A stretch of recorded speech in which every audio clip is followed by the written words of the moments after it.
बोलो नारायण भगवान की जय। बोलो कृष्ण भगवान की जय। राधा रानी की जय। मार्गशीर्ष मास कथा अध्याय 10। श्री गणेश जी को प्रणाम। सूत जी ने कहा, संसार में दो तरह के लोग होते हैं, एक भगवान में आस्था रखने वाले और यानी कि आस्तिक, और आस्था नहीं रखने वाले यानी कि नास्तिक। ये कहानी आस्था रखने वाले लोगों को ज़्यादा पसंद आएगी।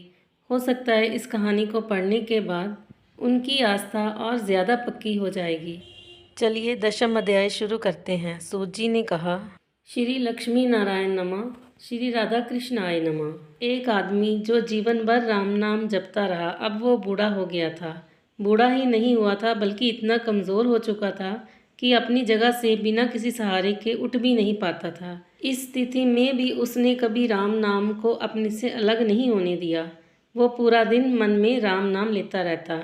राम नाम की वजह से ही उसे अपनी तकलीफ़ों को सहन करने की शक्ति मिलती।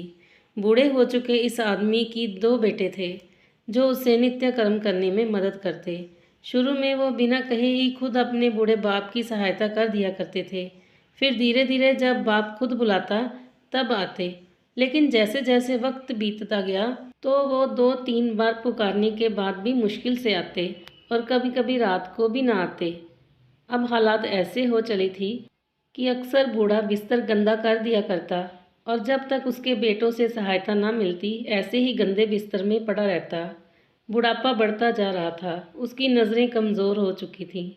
इतनी बदहाली में भी उस आदमी ने राम नाम का साथ नहीं छोड़ा था। एक बार बूढ़े को नित्य कर्म करना था, उसने आवाज़ लगाई और अगले ही पल किसी ने उसका हाथ बड़ी कोमलता से पकड़ा और उसे नित्य कर्म करवा कर उसके बिस्तर पर लिटा दिया।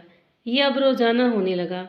जब भी बूढ़ा आवाज़ देता अगले ही पल उसकी मदद करने के लिए कोई आता और उसे उसके सारे काम कराकर वहाँ से चला जाता। उसकी नज़र इतनी कमज़ोर हो चुकी थी कि देखकर बूढ़ा उसे पहचान नहीं पाता था, लेकिन बूढ़ा जानता था कि ये उसके बेटे नहीं हो सकते और वह स्पर्श भी उसके बेटों का नहीं था। एक दिन जब बूढ़े आदमी ने अपने नित्य क्रिया करने के लिए अपने बेटों से मदद मांगी, तब अगले ही पल उसे फिर से वही मुलायम वाला स्पर्श महसूस हुआ।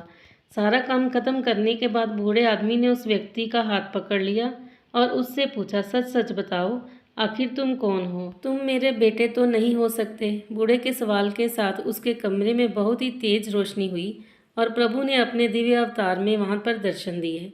किसी भी वस्तु को बड़ी मुश्किल से देख पाता था, वही बूढ़ा भगवान के दिव्य रूप को स्पष्ट रूप से देखने में समर्थ हो गया। जिस भगवान का नाम वह पूरा जीवन लेता रहा, उसे अपने पास पाकर बूढ़ा उसके चरणों में गिर पड़ा और बोला, भगवान मैं धन्य हो गया जो आपने मुझे साक्षात दर्शन दिए, लेकिन भगवान मैं बहुत शर्मिंदा हूँ क्योंकि मैंने आपसे मेरे नित्य कर्म करवाए। भगवान ने कहा, मेरे लिए सारे काम एक जैसे हैं। अगर वह काम मुझे अपने भगत के लिए करना पड़े तो मुझे अपने कामों में खुशी मिलती है। बूढ़े ने हाथ जोड़ते हुए भगवान से कहा, लेकिन भगवान आप ये सब करने के बजाय मुझे मुक्ति ही क्यों नहीं दे देते? क्या आपके दर्शन मात्र से मेरी मुक्ति संभव नहीं है?